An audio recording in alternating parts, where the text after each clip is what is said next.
नमस्ते दोस्तों, स्वागत है आपका हमारी एक नई और बेहद खूबसूरत रोमांटिक कहानी में। उम्मीद करती हूँ ये आपको बहुत पसंद आएगी।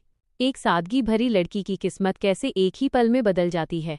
चलिए दोस्तों, इस पूरी कहानी को विस्तार से जानते हैं। नैना एक बहुत ही शांत और सीधे सादे परिवार की बेटी थी। उसके पापा एक छोटी सी स्टेशनरी की दुकान में काम करते थे और माँ घर के कामों में व्यस्त रहती थी। नैना की एक छोटी बहन भी थी, जिसकी पढ़ाई की सारी जिम्मेदारी नैना ने अपने कंधों पर ले रखी थी।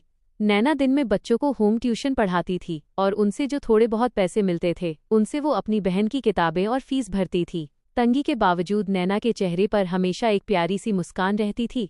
नैना दिखने में इतनी खूबसूरत थी कि उसकी सादगी ही उसकी सबसे बड़ी चमक थी। उसकी गहरी आंखें, लंबे बाल और मासूमियत ऐसी थी कि जो भी उसे एक बार देख ले देखता ही रह जाए। एक दिन की बात है, शहर के सबसे बड़े उद्योगपति विक्रम राठौर की मां सुमित्रा जी अपने बेटे के लिए मंदिर दर्शन करके बाहर निकल रही थीं। तभी रास्ते में उनकी नज़र नैना पर पड़ी, जो रास्ते किनारे एक छोटे बच्चे को गिरने से बचा रही थी। नैना की उस दयालुता और सुंदरता ने सुमित्रा जी का दिल जीत लिया। उन्होंने मन ही मन तय कर लिया कि उनके घर की बहू अगर बनेगी तो यही लड़की बनेगी। सुमित्रा जी ने अपने ड्राइवर के जरिए नैना का पता लगाया और अगले ही दिन अपने बेटे करण का रिश्ता लेकर सीधे नैना के छोटे से मकान पर पहुंच गईं। बाहर चार गाड़ियों का काफिला देखकर नैना के माता पिता घबरा गए। जब सुमित्रा जी ने हाथ जोड़कर अपनी अमीरी का कोई घमंड दिखाए बिना नैना का हाथ अपने बेटे के लिए मांगा, तो नैना के माँ बाप की आंखों में खुशी के आंसू आ गए। उन्होंने कहा कि मालकिन, हम तो बहुत गरीब लोग हैं। पर सुमित्रा जी ने प्यार से मुस्कुराते हुए कहा कि हमें दौलत नहीं, आपकी बेटी के संस्कार चाहिए। शादी की सारी जिम्मेदारी मेरी होगी। महज 20 दिनों के अंदर ही करण और नैना की शादी बहुत ही धूमधाम से संपन्न हो गई। नैना जब विदा होकर अपने ससुराल पहुंची तो उस आलीशान बंगले को देखकर हैरान रह गई। उसे लग रहा था जैसे वो किसी सपने की दुनिया में आ गई हो, लेकिन साथ ही उसके दिल में एक घबराहट भी थी कि कहीं इस बड़े घर के तौर तरीकों में उससे कोई भूल न हो जाए। रात का वक्त था। सुमित्रा जी ने नैना को फूलों से सजे हुए कमरे में भेज दिया। नैना लाल रंग के जोड़े में परी जैसी सुंदर लग रही थी। वह बिस्तर के एक कोने पर बैठी अपने पति का इंतजार कर रही थी। आधी रात बीत चुकी थी और नैना को थकान के मारे नींद आने लगी थी, पर वो खुद को संभाले बैठी रही। तभी दरवाज़ा खुला और करण कमरे में दाखिल हुआ। नैना का दिल तेज तेज धड़कने लगा। करण ने नैना की सहमी हुई आंखों में देखा और बहुत ही नज़ाकत से उसके पास आकर बैठ गया। उसने नैना के घूंघट को धीरे से पीछे हटाया और उसकी कांपती हुई ठोड़ी को अपनी उंगलियों से ऊपर उठाया। करण ने बहुत ही मध्यम और प्यार भरी आवाज में कहा कि नैना, तुम इतनी घबराई हुई क्यों हो? आज से ये घर तुम्हारा है और मैं तुम्हारा हूँ। नैना ने शर्माते हुए अपनी पलकें झुका लीं। करण ने नैना के हाथों को अपने हाथों में लिया और उसके माथे पर एक गहरा और सुकून भरा बोसा दिया। नैना के दिल की घबराहट धीरे धीरे कम होने लगी और उसे एहसास हुआ कि उसका पति कितना सुलझा हुआ और प्यार करने वाला इंसान है। करण ने नैना के बालों से एक एक करके सारी पिन निकाली और उसके लंबे रेशमी बालों को अपनी उंगलियों में समेट लिया। करण ने बहुत ही नरमी से नैना के गालों पर अपना हाथ रखा और उसकी कांपती हुई पलकों को निहारने लगा। नैना के चेहरे की लालिमा देखकर करण की मुस्कान और गहरी हो गई। उसने नैना को अपने और करीब खींचा तो नैना की सांसें तेज हो गईं और उसने घबराहट में करण के कुर्ते को कसकर पकड़ लिया। करण ने उसके कान के पास झुककर बहुत ही प्यार से फुसफुसाया कि नैना, आज की रात हमारी नई जिंदगी की शुरुआत है। तुम्हें मुझसे डरने की बिल्कुल जरूरत नहीं है। नैना ने हिम्मत जुटाकर अपनी पलकें उठाईं और करण की आंखों में झांका, जहां सिर्फ और सिर्फ उसके लिए बेशुमार मोहब्बत और सम्मान नजर आ रहा था। करण ने धीरे से नैना के भारी गहनों को एक एक करके उतारना शुरू किया ताकि वो आराम महसूस कर सके। जैसे ही करण की उंगलियां नैना की गर्दन से छुईं, नैना के पूरे शरीर में एक सिहरन सी दौड़ गई। करण ने उसकी गर्दन पर अपनी गर्म सांसों का एहसास कराया और नैना ने अपनी आंखें मूंदकर खुद को पूरी तरह से करण के आगोश में सौंप दिया। कमरे का सन्नाटा और धीमी रोशनी उस पल को और भी ज्यादा रोमांटिक बना रही थी। करण ने नैना की कमर में हाथ डालकर उसे बिस्तर पर लिटाया और उसके चेहरे पर बिखरी जुल्फों को सलीके से संवारते हुए उसके होठों पर एक गहरा और मीठा प्यार दिया। नैना का सारा डर और झिझक उस एक पल में पिघलकर बह गई। करण का प्यार इतना पवित्र और नज़ाकत भरा था कि नैना को लगा जैसे वो दुनिया की सबसे खुशनसीब लड़की है। दोनों एक दूसरे की बाहों में समा गए और वो आधी रात उन दोनों की मोहब्बत के नए रंग में रंग गई। सुबह की पहली किरण जब खिड़की से छनकर कमरे में आई तो नैना की आंख खुली। उसने देखा कि वो करण के सीने पर सर रखे सो रही थी और करण का हाथ अभी भी उसके बालों में उलझा हुआ था। नैना ने बहुत ही आहिस्ते से करण के सीने से अपना सिर उठाया ताकि उसकी नींद न टूट जाए। सुबह की हल्की धूप नैना के खूबसूरत चेहरे पर पड़ रही थी और उसके होठों पर एक बहुत ही प्यारी सी मुस्कान तैर रही थी।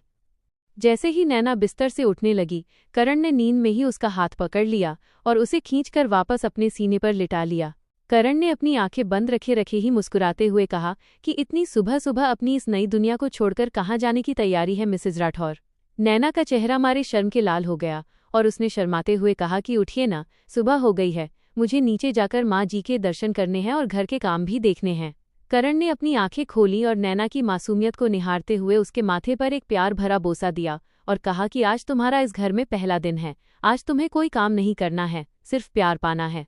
नैना किसी तरह करण की बाहों से खुद को छुड़ाकर तैयार होने के लिए चली गई। जब वो लाल रंग की खूबसूरत साड़ी पहनकर मांग में सिंदूर सजाए और गले में मंगलसूत्र पहने कमरे से बाहर निकली तो ऐसा लग रहा था मानो कोई अप्सरा जमीन पर उतर आई हो। नीचे हॉल में सुमित्रा जी और परिवार के बाकी लोग उसका इंतजार कर रहे थे। नैना ने झुककर सुमित्रा जी के पैर छुए तो सुमित्रा जी ने उसे गले से लगा लिया और ढेर सारा आशीर्वाद दिया। सुमित्रा जी ने मुस्कुराते हुए कहा कि आज मेरी बहू पहली बार रसोई में जाएगी तो हम सब उसके हाथ की बनी मीठी खीर खाएंगे। नैना बहुत खुशी खुशी रसोई में गई और उसने पूरे दिल से बहुत ही स्वादिष्ट खीर बनाई। जब सबने खीर खाई तो हर कोई नैना के हुनर की तारीफ करने लगा, जिससे नैना का दिल खुशी से भर गया।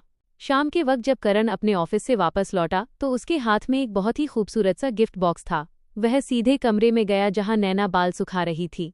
करण ने पीछे से आकर नैना को अपनी बाहों में भर लिया और वो डिब्बा उसकी गोद में रख दिया। नैना ने जब उसे खोला तो उसमें उसकी छोटी बहन की कॉलेज की पूरी फीस की रसीद और उसके पापा की नई दुकान के कागजात थे। नैना की आंखों में खुशी के आंसू आ गए और उसने रोते हुए करण की तरफ देखा। करण ने उसके आंसू पोंछे और कहा कि जब तुम मेरी हमसफर बनी हो तो तुम्हारे परिवार की जिम्मेदारी भी मेरी ही है। नैना ने भावुक होकर करण को कसकर गले लगा लिया और उसे एहसास हुआ कि किस्मत ने उसे एक ऐसा जीवनसाथी दिया है जो उससे बेइंतहा मोहब्बत करता है। कुछ ही दिनों बाद सुमित्रा जी ने दोनों को सरप्राइज देते हुए उनके हाथ में स्विट्जरलैंड के 2 टिकट थमा दिए। नैना ने तो कभी अपने शहर से बाहर कदम भी नहीं रखा था, ऐसे में विदेश जाने की बात सुनकर उसकी आंखें खुशी से चमक उठीं। सफर के दौरान भी करण नैना का पूरा ध्यान रख रहा था, उसकी छोटी छोटी सहूलियतों का ख्याल रख रहा था।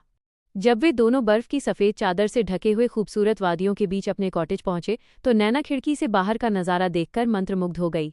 रुई जैसे गिरते हुए बर्फ के फाहे और दूर दूर तक फैली पहाड़ियां देखकर नैना के मुंह से सिर्फ एक ही शब्द निकला, अद्भुत। रात के वक्त कॉटेज के अंदर लकड़ियों की आग जल रही थी, जिसकी हल्की गर्मी कमरे को सुकून दे रही थी। बाहर बर्फीली हवाएं चल रही थीं और अंदर का माहौल बेहद रूमानी हो चुका था। करण ने लाइटें धीमी कर दी और धीमी धुन में एक बहुत ही खूबसूरत रोमांटिक गाना चला दिया। उसने नैना का हाथ पकड़ा और उसे खींचकर अपने करीब ले आया। नैना ने आज एक नीले रंग की बहुत ही प्यारी गाउन पहनी हुई थी, जिसमें वो किसी राजकुमारी जैसी लग रही थी। करण ने नैना की कमर पर हाथ रखा और दोनों उस धीमी धुन पर एक दूसरे की आंखों में आंखें डाले धीरे धीरे थिरकने लगे। डांस करते करते करण ने नैना को अपने और करीब खींच लिया। दोनों के बीच की दूरी अब बिल्कुल खत्म हो चुकी थी। करण की गर्म सांसें नैना के गालों से टकरा रही थीं। नैना ने अपनी आंखें मूंद लीं और अपनी बाहें करण के गले में डाल दीं। करण ने नैना को अपनी गोद में उठा लिया और धीरे से उसे फूलों से सजे बिस्तर पर ले जाकर लिटा दिया। उसने नैना के होठों पर एक बहुत ही लंबा और गहरा प्यार दिया, जिसमें उनके दिलों का मिलन साफ झलक रहा था। बर्फीली वादियों के बीच उस गर्म कॉटेज में दोनों एक दूसरे की मोहब्बत की आगोश में पूरी तरह से खो गए और वो रात उनकी जिंदगी की सबसे हसीन रात बन गई। स्विट्जरलैंड की उन खूबसूरत वादियों में एक हसीन हफ्ता बिताने के बाद करण और नैना वापस अपने घर लौट आए। घर आते ही सुमित्रा जी ने आरती उतारकर अपनी बहू और बेटे का स्वागत किया। नैना अब इस बड़े परिवार के हर एक सदस्य के दिल में बस चुकी थी। उसकी सादगी, मिठास और सबको साथ लेकर चलने की आदत ने उस महल जैसे घर को वाकई एक खुशहाल स्वर्ग बना दिया था। करण भी अपने बिजनेस के साथ साथ नैना के लिए वक्त निकालना कभी नहीं भूलता था। वो जब भी शाम को दफ्तर से घर लौटता, नैना के लिए उसके पसंदीदा गजरे या कोई छोटी सी कंगन जरूर लाता, जिससे नैना का चेहरा खुशी से खिल उठता था। शादी के करीब 1 साल बीत जाने के बाद एक सुबह नैना की तबीयत अचानक थोड़ी खराब महसूस होने लगी। उसे चक्कर आ रहे थे और घबराहट हो रही थी। सुमित्रा जी ने तुरंत डॉक्टर को घर बुलाया। जब डॉक्टर ने नैना की जांच की और बाहर आकर पूरे परिवार को खुशखबरी दी तो सुमित्रा जी की आंखों से खुशी के आंसू छलक पड़े। डॉक्टर ने मुस्कुराते हुए कहा कि बधाई हो, आपके घर में जल्द ही एक छोटा सा नन्हा मेहमान आने वाला है। यह सुनते ही करण के चेहरे पर जो मुस्कान आई वो देखने लायक थी। वो भागकर कमरे में गया और उसने नैना को बहुत ही संभालकर अपनी बाहों में भर लिया। करण ने नैना के माथे पर एक प्यार भरा बोसा दिया और कहा कि नैना, तुमने मेरी दुनिया को खुशियों से पूरी तरह भर दिया है। कुछ महीनों बाद नैना ने एक बहुत ही प्यारी सी नन्ही बेटी को जन्म दिया, जिसकी आंखें बिल्कुल नैना जैसी मासूम थीं। पूरे घर में जश्न का माहौल था और मिठाइयाँ बांटी जा रही थीं। करण ने अपनी नन्ही बेटी को अपनी गोद में लिया और नैना के पास आकर बैठ गया। नैना ने करण के कंधे पर अपना सिर रखा और खिड़की से बाहर देखा, जहां ढलता हुआ सूरज पूरे आसमान में खूबसूरत सुनहरी रोशनी फैला रहा था। एक गरीब घर की सीधी साधी नैना की जिंदगी में आज सच्चा प्यार, सम्मान और एक मुकम्मल परिवार था। सच्ची खूबसूरती इंसान के चेहरे में नहीं, बल्कि उसके संस्कारों और साफ दिल में होती है। जब नीयत साफ हो और दिल में किसी के लिए लालच न हो, तो किस्मत भी आपका साथ देती है और ईश्वर आपको उम्मीद से ज्यादा खुशियों से नवाजता है।